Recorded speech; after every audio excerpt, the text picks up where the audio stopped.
Anong problema mo, Venus? Ayaw, ba't kilala niyo ako? Hindi na importante yon. Alam ko ang nangyayari sa inyo ng mga kapatid mo. Gusto mo bang makaganti sa kanila? Paano? Simple lang, sirain mo ang mga halaman ng mga kapatid mo. Dahil yan ang nagpapalakas sa kanila.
Stella, tingnan mo anong nangyari sa mga halaman natin.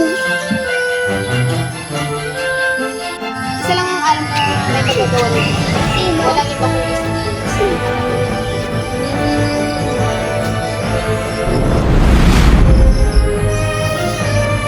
O ano, maganda ba ang surpresa ko para sa inyo?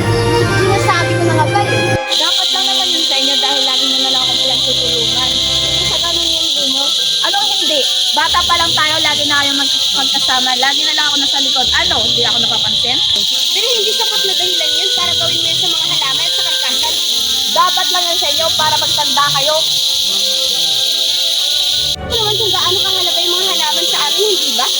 Kaya kung matinira yung mga halaman na yun para kahit pa paano makaganti ako sa inyo. Sama-sama mo na kami.